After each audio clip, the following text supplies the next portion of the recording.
आखिरी किनारे पर तान्या ताहा नॉवल केस नंबर 12।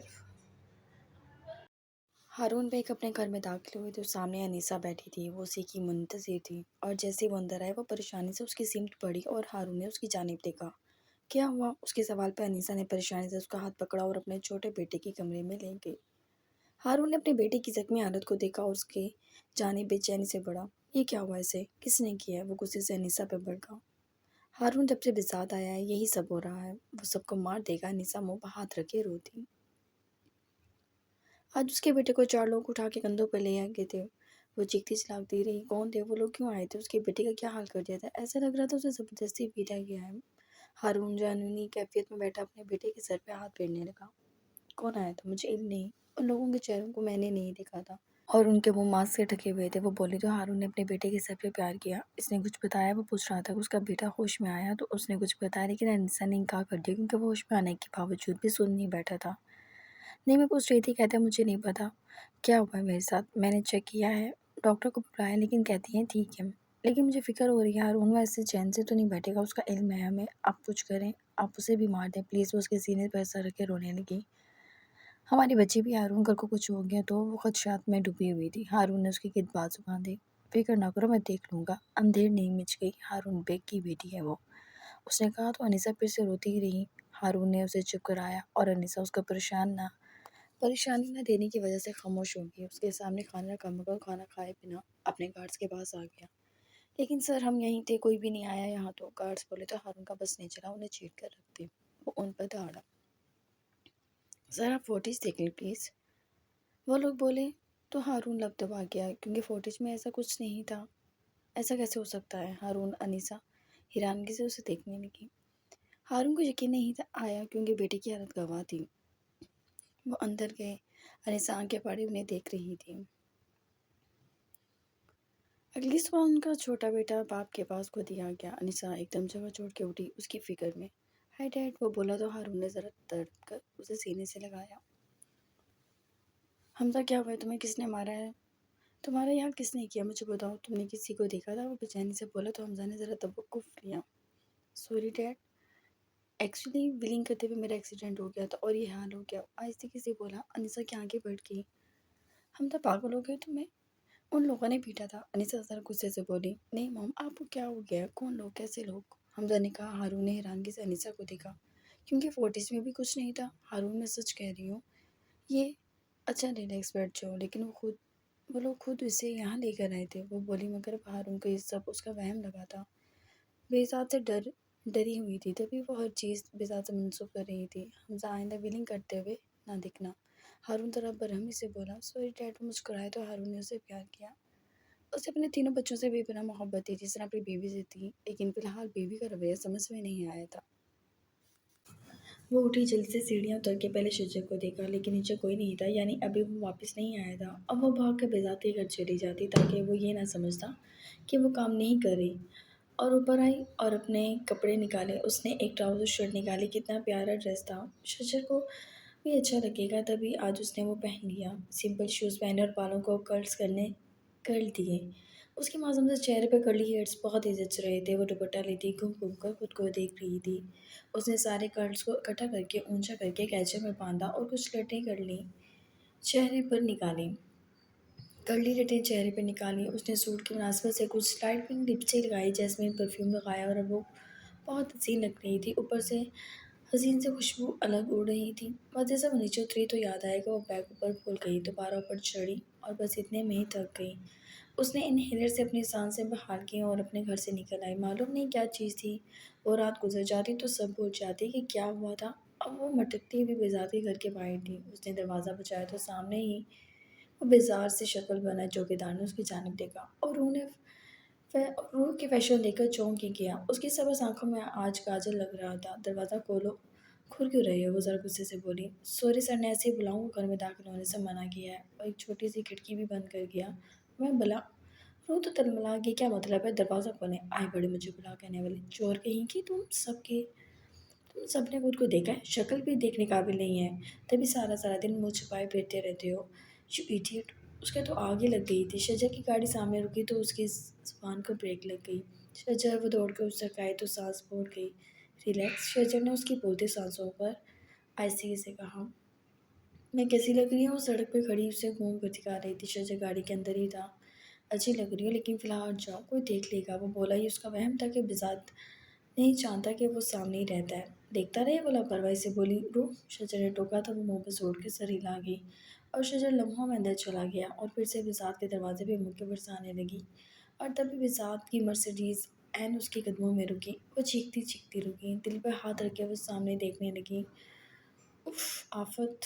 مہروز کے منہ سے بے ساختہ نکلا۔ بذات نے اس کی جانب دیکھا تو وہ لبدب آ گیا اور باہر نکلا اور گھر کے اندر داخل ہوا۔ ہائے! روح نے مہروز کو کہا مگر دونوں نے توجہ نہیں دی۔ روح کا منہ سا اترا، وہ اچھی نہیں لگ رہی تھی، اسے سب سے تعریفیں چاہیے تھیں۔ وہ وہیں کھڑی ہو گئی۔ اس کام والی بائی سے کہو حولیہ بدل کر آئے۔ بہزاد نے اس کے رک جانے پر ذرا سی نگاہوں کو گھما کر کہا۔ مہروز نے اندھے سب کرتا شانے اچکا دیے۔ وہ اچھی لگ رہی ہے، اب وہ یہاں نہیں آئے گی، یہ بات وہ جانتی تھی۔ جان بوجھ کر سب اس سے چل رہے تھے۔ پروشا جباڑ نہیں کر رہی تھی اپنی ڈیوٹی پہ جانے کے لیے، اسے دیکھ کر تھم گئی۔ ایسے ہی سب اس پہ فدا نہیں تھے۔ ایک تو اسے ساری ادائیں آتی تھیں کہ اسے کس کس طرح مردوں کو لبھانا ہے۔ اسے غصہ آیا روح کا یہ روپ دیکھ کر۔ ہائے ڈاکٹر، شٹ اپ! تم اتنا بن ٹھن کے کس لیے یہاں پہنچ جاتی ہو؟ تم جانتی ہو وہ میرے… پلوشا آہستگی سے بولی۔ تم جانتی ہو وہ میرے ہیں؟ پلوشا آہستگی سے بولی۔ تم صرف مردوں کو پٹاتی ہو کیا اپنے اس سو کولڈ حسن سے؟ اس کی آنکھوں میں جس تیزی سے پانی ابھرا تھا، پلوشا کو اپنے رویے کی بدصورتی کا اندازہ ہو گیا۔ وہ کنفیوز ہونے والی لڑکی نہیں تھی، لیکن اس وقت لب بھینچے کھڑی وہ نہایت معصوم لگ رہی تھی۔ اپنی سبز بڑی بڑی آنکھوں سے اسے دیکھ رہی تھی۔ I'm sorry روح، وہ میں… پلوشا شرمندگی سے اسے روکنا چاہتی تھی لیکن وہ پلٹ گئی اور بھاگ گئی۔ روح، پلوشا نے پکارا بھی مگر وہ جا چکی تھی۔ اسے افسوس ہوا، وہ ایسی لڑکی نہیں تھی مگر پھر بھی وہ سب کچھ کر رہی تھی جو کرنا نہیں چاہتی تھی۔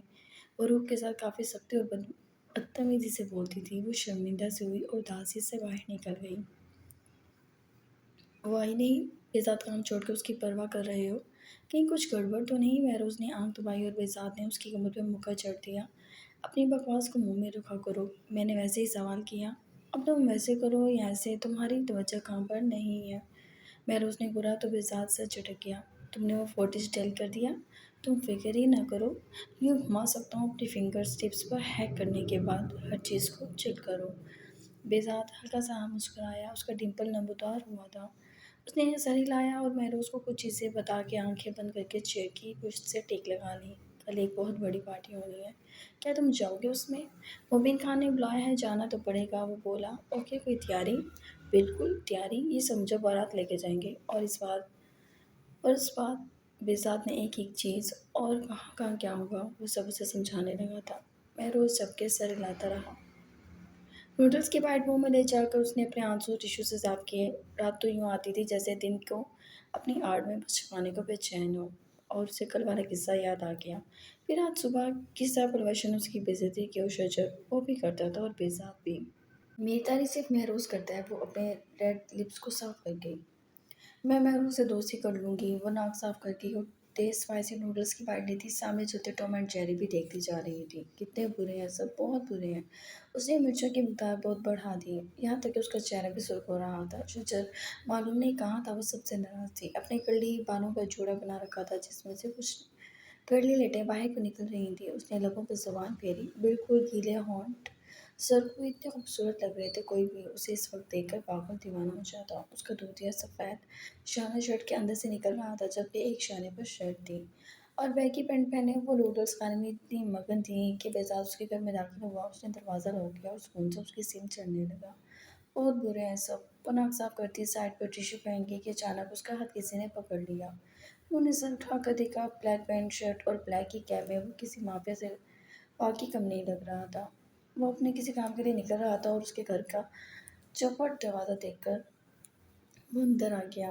نہ کوئی گارڈ، نہ کوئی تیسرا شخص اس سے شگفتہ ہوا، کوئی تھا جو اس کے پیچھے تھا۔ وہ اس گتھی کو کچھ سمجھ نہیں پایا تھا، اور جب وہ اندر آیا تو محترمہ کو ناک اور آنکھ ایک کرتے دیکھا۔ اپنے ارادے کو ملتوی کر کے وہ دروازہ روک کر کے اندر آ گیا، جبکہ دوسری طرف مہروز کا بس نہیں چلا، اس کا قتل کر دے۔ اس کے سیکرٹ ایریا میں شجر حملہ کرنے والا تھا، اس کے پاس رپورٹ تھی۔ وہ 15 فوجیوں کے پاس سے معاملہ سیریس تھا اور وہ سستی عاشقی میں لگ گیا تھا۔ के आँख से बहते आंसू को उसने अपने ग्लव्स में ढकी फिंगर से चूम लिया। इस जुल्म की वजह से तुम्हारी तबीयत खराब हो सकती है। उसने वो कर्ली लट पकड़ के हल्की सी खींची। आप यहाँ क्यों आए? वो जल्दी से उठ के तुम्हें देखने वो शान झुका गया।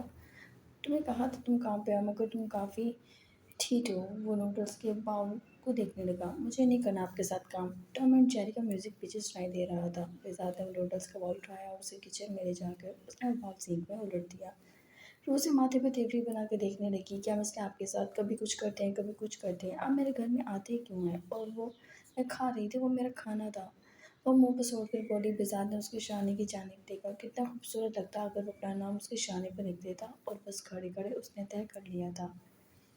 उसने फ्रीज़र खोला और ब्रेड निकाल कर उस पर मायोनीज़ लगा कर उसकी सिमट बढ़ा दिया। इंसानों वाली खुराक खानी चाहिए, बंदरों जैसी शक्ल हो भी तब भी। एनीवेज, कल लास्ट वार्निंग है, अगर तुम काम पर ना आई उसके बाद तुम्हारे ऊपर केस चला दूंगा। ऐसा केस जिसकी वजह से तुम जेल में सारी जिंदगी सुकून से बैठोगी। Hello hello mister mafia plus black and white man. मेरी ना बहुत ऊंची पहुंच है। वो आंखें दिखा कर बोली। पहुंच? वो हैरानगी से उसकी पुश्त पर देखने लगा। Shut up! वो बढ़ के बेजान ने सब निगाहों से उसे देखा तो वो संभल गई। जाए यहाँ से, वो बोली। फिर साथ लेकर निकाल के टेबल पर रख दी। अच्छा अच्छा, खाती हूँ, खा लेती हूँ। जल्दी से ब्रेड उठाकर खाने लगी। कल आ रही हो या लेने आऊँ? कहा ना नहीं करना काम आपके साथ। उसने सुकून से कहा। ब्रेड और माइनस खाकर उसे सुकून मिला था। ब्रेड और माइनस खाकर सुकून से खाती खाती बोली। बेजात उसे ही देख रहा था। ठीक है, 5 लाख की बिलिंग मरी है मेरी। इसका हिसाब किताब मैं अपने फियांसे से कहूँगी, वो दे देंगे। बहुत अमीर हैं आपसे ज़्यादा। वो आंखें छोटी करती मुंह बनाकर बोली। ओह, तुम्हारा फियांसे? ज़रा बुलाओ, मुझे भी मिलना है। वो चेयर खींच कर बैठ गया। क्यों? क्यों? उठें और जाएं। वो किसी से नहीं मिलते। एक थप्पड़ कान के नीचे लगेगा, सारी हवा निकल जाएगी। कल तुम ना आई तो मैं लेने आऊँगा। और पहुँच गया तो वापिस आ नहीं आ सकोगे, माइंड इट। वो उसके इशारे पे घर में जाता आगे चलने लगा, जबकि रूह से देखने लगी। वो मुड़ा, उसकी सबज आंखों में पूरा बेजात अली शाह दिख रहा था। 10 साल बाद उसके दिल ने धड़कन का महसूस किया था। रूह को तो वो कभी ना छोड़ता, क्योंकि उनका निकाह नानी जान के सामने हुआ था। और वो बाहर निकला, जबकि रूह को ब्रेड और मायोनीज काफ़ी अच्छा ऑप्शन लगा था। वो वैसे ही नूडल्स खा रही थी। बेजादा दिशा की प्रॉपर्टी को सील करने के वारंट आ गए हैं। अब सिर्फ अरेस्ट वारंट पकड़ो और सीधा उसके घर पर रेड डालो। शजर ने हैरानगी से वो अरेस्ट वारंट देखे थे, लेकिन ये खुश भी था, लेकिन कोई ख़ास एक्सप्रेशन दे भी ना सका। हारून बेग ने एक सांस खींचा। तुमसे तो वो मर नहीं रहा, तो सोचा अपने पास बुलाकर उसका काम तमाम कर दूँ। काफ़ी गुस्से से उसने ये बात की थी। ज़िया भी वहीं मौजूद था। शजर चुप रह गया। जो मैं कह रहा हूँ उस पर मुतमईन हो। बाकी ये अरेस्ट वारंट हैरानगी की बात है, क्योंकि उस पर कोई भी केस नहीं था। शजर ने कहा और उन दोनों की जानिब देखा। मुझे बेजात चाहिए शजर। सर, बेजात आपके कदमों में होगा, फिक्र ना करें। अब तक मामला ऊपर तक पहुंच गया है, शजर बोला और हल्का सा मुस्कुराया। वो दोनों भी मुस्कुराए। उसकी यही बात उन दोनों को पसंद थी कि वो जो भी कह देते उससे आगे बात नहीं करता था। वो दोनों उसकी तारीफ करने लगे और शजर बाहर निकल आया। बेजात अली शाह के अरेस्ट करना कोई आम बात नहीं थी। अपने साथ कुछ कमांडर्स लेकर जाना, वह नोट वो कह के बाहर निकला। बेजात के अरेस्ट वारंट को एक बार फिर देखा उसने और मुस्कुरा दिया। अब क्या करोगे बेजात? कब तक चलता आगे चूही बिल्ली का खेल? जबकि दूसरी तरफ बेजात तक के इत्तला पहुंची और उसने टेबल पे जोर से मुक्का मारा। कैसे मुमकिन है ये? वो दहाड़ा। मोबिन खान को फ़ोन करो। वो कॉल नहीं पिक कर रहा। शजर पहुंच जाएगा, मैं रोज़ बोला था। मैंने कहा मोबिन खान से रब्ता करो। उसने कहा था कि ऐसा कुछ नहीं होगा, रेड डालने का भी। फिर क्या तुक है? वो बोला। मैं रोज़ ने बार बार मिलाने के बावजूद कॉल अटेंड नहीं की गई। और बेजात ने आवाज़ झटके से फैलकर और बाहर निकला। उसने वहाँ मौजूद सब लोगों को ऑर्डर्स कर दिए थे कि वो वहाँ से निकल जाएं, और सब उसके हुक्म पर वहाँ से निकल गए थे, यहाँ तक कि महरोज़ भी। जबकि वो बाहर निकलता कि इससे पहले ही एक फ़ौजी दस्ता उसके घर के बाहर था। और वो ऐसे कूदते उसके घर में जैसे कीड़े मकोड़े हैं। वो कमांडर से दीवारें तोड़कर भी अंदर घुस जाते हैं। बेजात अपने कमरे की बालकनी में आ गया। उसने सामने रो की बालकनी देखी। उसने दरवाज़ा खोला और बाहर निकल आई। शायद नवाबजादी अब सो कर उठी थी। सामने बेजात को देखकर उसने मुंह बनाया और बेजात आगे बढ़ा। उसने उसे लबों पर उंगली रखकर चुप रहने का कहा था। बेजात अली शाह आवाज़ गूंजी रूह के कानों में भी। उसने झांक कर देखा और सहम गई और समझ गई। बेजात जानता था उसे खिलाफ है, यकीनन अब वो कुछ ऐसा करेगी कि सीधा वो फंस जाता। کسی بات کی امید لگائے اسے نہیں کھڑا تھا۔ پیچھے سے فائرنگ کی آواز آ رہی تھی، گویا اس کے گھر کی چیزوں کی توڑ پھوڑ شروع ہو گئی تھی، اور معلوم نہیں کیسے گولیوں کی آواز سے روح اندر تک کھینچ گئی۔ وہ آگے بڑھی، کس بات کی بے چینی تھی کوئی بھی آگاہ نہیں تھی، شجر عباس کے خلاف جانے کا تصور بھی نہیں تھا اس کے اندر، لیکن کیا وہ چلی گئی تھی؟ اس نے بذات کو بھی جانب آنے کا اشارہ کیا۔ بذات نے آئی بروز کا کے یہ اشارہ دیکھا تھا۔ جلدی آئیں، وہ بولی، اور اندر سے ایک سیڑھی نما چیز بامشکل کھینچ کر آئی تھی۔ اس کے کمرے کا دروازہ کھلا تھا اور بذات نے کود لگا کر وہ سیڑھی اپنی سمت نیچے کھینچ لی۔ بذات نیچے جھک گیا جبکہ روح کھڑی ہو گئی۔ ہائے شجر، وہ اچھل کر بولی۔ بذات نے دانت پیسے، کیسے ہیں آپ؟ وہ بے حد خوش دکھائی دی تھی۔ شٹ اپ، اندر چلی جاؤ۔ شجر کو اس وقت اس کا نکلنا فضول لگا، تبھی ڈانٹ دیا جبکہ روح کا چہرہ سا اتر گیا۔ وہ اندر چلی گئی جبکہ بذات نے ہلکی سی خلاف بازی لگائی اور روح کے کمرے میں آ گیا۔ جبکہ دروازہ لاک کر کے اس نے مسکرا کر دیوار سے ٹیک لگائی اور ٹانگیں پھیلائی دی۔ اور واہ، بہت صحیح نکلی تم، اچھا بھلا موقع تھا، اور میں خود بچا گئی آپ کو۔ میں ہی ہوں پاگل، میں ہی ہوں گدھی۔ وہ سر تھام گئی، خود کو کوسنے لگی۔ میں بھی شجر کو کہتی ہوں، اٹھ کے بیٹھ جاتی کہ بذات نے اسے اپنی سمت کھینچ لیا، ایسے کہ روح اس کی گود میں آ بیٹھی، اس کی تھائی پہ بیٹھی۔ وہ اسے آنکھیں پٹ پٹا کر دیکھنے لگی جبکہ بذات کا ڈمپل کافی حسین لگ رہا تھا۔ باہر گولیوں کی آوازیں تھیں، شاید اس کے گھر پر غصہ نکالا جا رہا تھا۔ آج جب بھی وہ کچھ کر لیتا تو کر لیتا، ورنہ کل تو بذات اس فرنٹ کی بینڈ بجا دیتا، تو پھر کیسے شجر اسے پکڑ پاتا؟ تھینک یو، اس نے نرمی سے اس کے گال پہ ہلکی سی کیس کی۔ روح گال پر ہاتھ رکھ گئی۔ آپ دور رہا کریں مجھ سے، یہ سب کیا ہے؟ میں ایک قاتل کو بچا رہی ہوں، اس کی گود میں بیٹھی ہوں۔ اف، چھوڑیں مجھے، اب کیسے چھوڑوں؟ اس نے اس کے کمر پہ گرفت سخت کی۔ دیکھیں، میں بہت شریف لڑکی ہوں، اور جب مجھے غصہ آ جائے نا، بس پھر میں سانس بھول جاتی ہوں۔ وہ طنزیہ نظروں سے اسے دیکھنے لگا۔ آپ کی وہ جو منگیتر ہے نا، اسے بھی مجھ پر طنز کیا تھا آپ سب نا۔ میں ایک دم بہت تیز گولیوں کی آواز پہ روح اس کی شرٹ کے کالر جگڑ گئی۔ بذات اس پر سے نگاہ نہیں ہٹا سکتا تھا۔ آپ کو تو میں نہ بچاتی نا تو آپ مر جاتے ابھی، وہ بتانے لگی تھی۔ اسے پریشانی تھی۔ تبھی تو کہہ رہا ہوں، تھینک یو، اب تم میرے ساتھ کام کر سکتی ہو جیسے تم چاہو۔ سچ؟ وہ خوش ہوئی، بالکل سچ، وہ بولا جبکہ وہ مسکراتی سوچے بنا اس کی گود میں وہ نائٹی میں بیٹھی تھی۔ بذات کی نگاہ اس کے حسین روپ سے ہٹی نہ تھی جبکہ شجر عباس کا زلزلہ باہر سنائی دے رہا تھا۔